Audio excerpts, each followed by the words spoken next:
आते हैं ना। चलो 13 क्वेश्चन फर्स्ट पार्ट हो गया। 5 मिनट रुको, ठीक है। चलो आइए, प्राची पहली एंट्री बोलो, क्वेश्चन रीड करके पहले।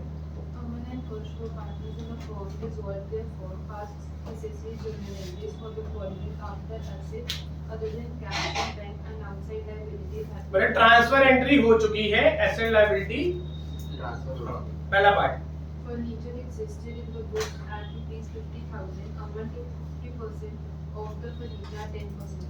50,000 का फर्नीचर में से 50% ले गया। क्या एंट्री होगी प्राची? पहले एंट्री होगी Aman capital account debit to realisation Aman capital account debited to realisation by 22,500. और दूसरी दूसरी bank account debit to realisation 25,000. तो मैंने इकट्ठी कर दी दोनों। अमन कितने पैसे लेके गए 22,500. और बैंक से कितने में गए? 25,000. टोटल कितना हो गया?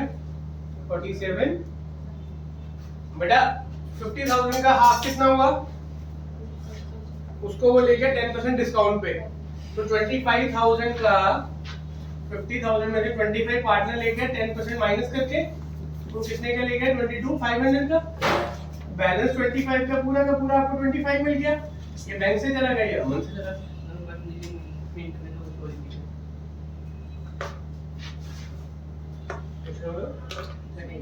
सही तो लिखा है। ठीक था। बैंक जो बैलेंस एसेट है 25,000 अगर लाइज हुआ तो हमने भी अलग अलग भी कर सकते हो। अगर मुश्किल लगता है तो इकट्ठी कर दो। क्या देखिएगा बिग पार्ट बोल। Profit and loss account had credit balance of 15,000 on the date of dissolution. Profit and loss account का क्रेडिट बैलेंस मतलब प्रॉफिट एंड लॉस अकाउंट का बैलेंस है। कितना बैलेंस है? 15,000. क्या क्या करेंगे? To To Aman capital account, First capital account 75. अब इन्होंने आपको कैपिटल अकाउंट की एंट्रीज भी देना शुरू कर दी है। इसमें रियलाइजेशन आएगा नहीं, क्योंकि प्रॉफिट कहाँ ट्रांसफर होता है? पार्टनर्स को। कितना अमाउंट आएगा? 75. इक्वल है। हाँ. चलो स्वयं नेक्स्ट बोल बेटा। First loan of 6,000 was settled by paying 5,500. Easy बोल एंट्री फटाफट। First loan to realization. Harsh loan to realization गलत हो गया। नहीं बोलने दो बेटा उसको, 2 मिनट Two रुको, bank. 2 मिनट रुको साले, उसको ट्राई से करना दो। टू बैंक टू बैंक कितना होगा? To bank 55. बाकी 500। बेटा बड़ा इजी काम है, जो किया उसको पहले नोट करो, बैलेंसिंग फिगर बाद में निकालो। 6,000 देना था, दिए कितने पैसे? 55. बचा कितना? 500. वो फायदा हो गया, वो कहाँ जाएगा? Realization. रियलाइजेशन। Sir, इसकी realization to bank 5,500 से करेंगे. हर्ष का लोन है सेटल्ड, हर्ष को लोन देना है, लेना था ना उससे। एसेट होता तो डेबिट दिया होता ना, कुछ ना दिया तो लोन हमेशा लायबिलिटी होती है ना बेटा।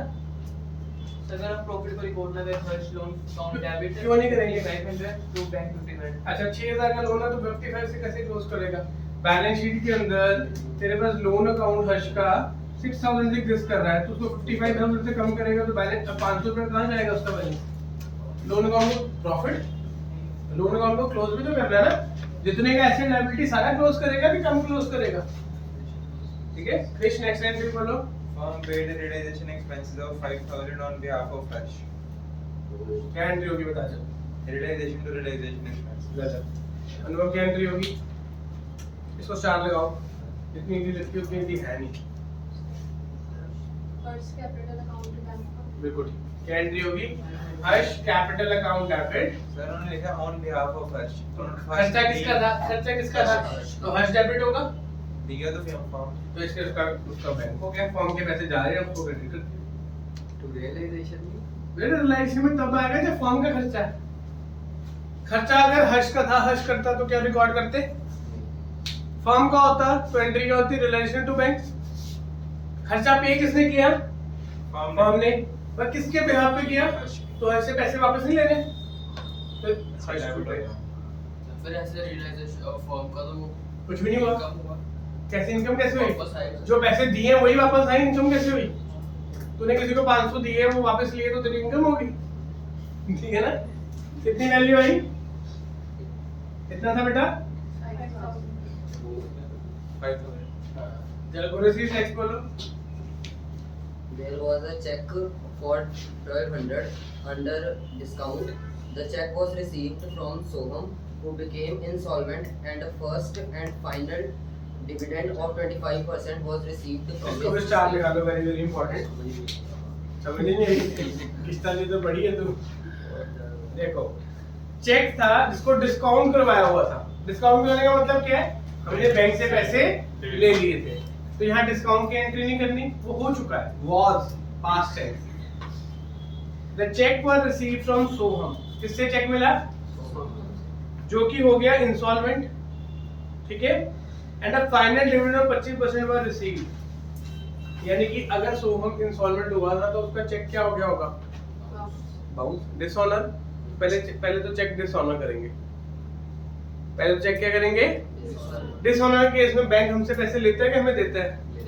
तो एंट्री क्या होगी उसकी? पैसे आ रहे हैं कि जा रहे हैं? Realization to bank. क्योंकि हमारे पास से वो पैसे बैंक ने रिकवर कर लेने हैं. सर पैसे आ रहे हैं तो डेबिट नहीं होंगे. बेटा जा रहे हैं. डिस्काउंटेड बिल था, डिसऑनर हो गया 1200 रुपए से. कितने थे? 12. डिसऑनर की बीइंग सोहम चेक डिसऑनर. बेटा 1200 का चेक हमने बैंक से पैसे ले लिए थे. ये देखो सोहम ने हमें पैसे दिए थे, चेक दिया. हम वो चेक लेके बैंक के पास, बैंक ने हमें उसके पैसे दे दिए. अब बैंक इंसॉल्वेंट हो गया, ये इससे लेने गया तो बैंक को इससे पैसे नहीं मिले, तो बैंक ने किससे पैसे लिए होंगे? हमसे पैसे लेने की एंट्री होगी ना डिसोल्यूशन पे. नॉर्मल केस होता तो एंट्री क्या होती? Debtor to bank. अगर बिजनेस चल रहा होता तो सोहम टू बैंक होता. अब सोहम से हमें लेकिन इसके बदले में पैसे मिले कितने? 25%. तो 1200 का 25% कितना होगा? वो पैसे आ गए हमें. इसकी एंट्री होगी बैंक टू रियलाइजेशन. अगर कोई कहे कि हम सीधा ही नेट 900 कर दे, वो गलत हो जाएगा. आपने डिसऑनर की एंट्री भी करनी है और रियलाइजेशन की एंट्री भी करनी है. Being 25% recovered from Soham.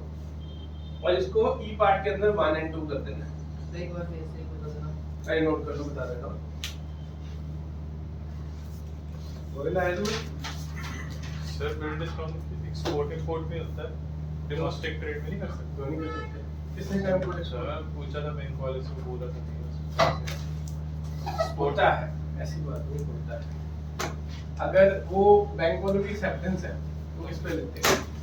Bank की आपके साथ टर्म एंड कंडीशन क्या सेट है? आपको वही मैंने हर साल 10 करोड़ का काम करना है, वही ट्रेनिंग है, अपनी देंगे आपको. अच्छा. कुछ बैंक देते हैं, कुछ वो तो बैंक और आपके कई वाले तो इंटरनेशनल पे भी देंगे आपको. ठीक है ना? वो तो बैंक और आपके टर्म्स एंड कंडीशन है. Negotiable Instrument Act 1881 is applicable in India as well as outside India. That's why it is applicable in both. ठीक है ना? वो बैंक नहीं दे रहा, कोई बैंक तो देगा. उनसे पूछो इंडिया में किसी को नहीं देते क्या आप?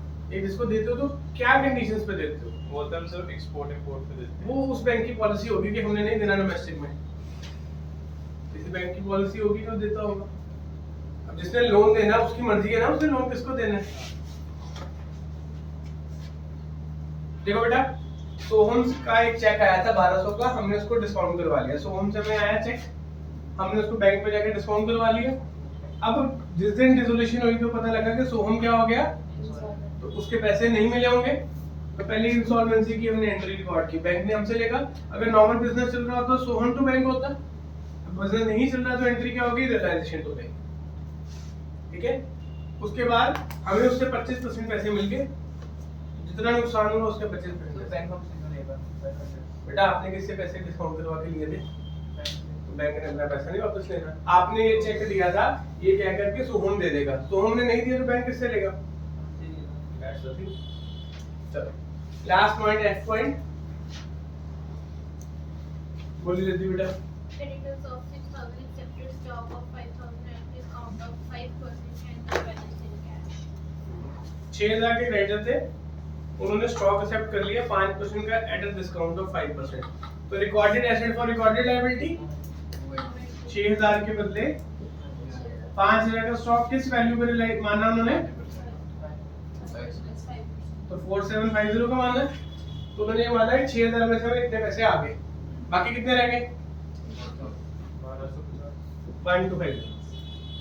दीदी क्या एंट्री होगी Realization to cash. कितना 12. और नरेशन और नोट लगेगा realisation to cash 1200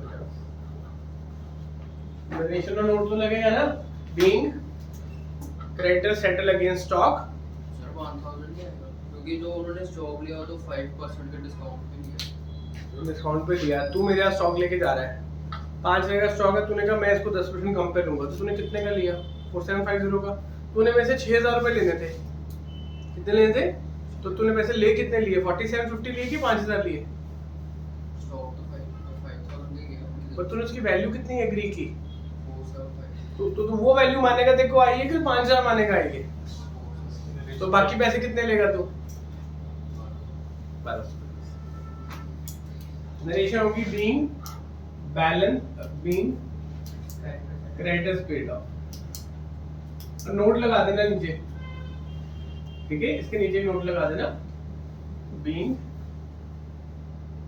5000 stock taken at the rate 10% discount by creditors, ठीक है बेटा, आई समझ। So this is question number 13, 2 minute wait करो।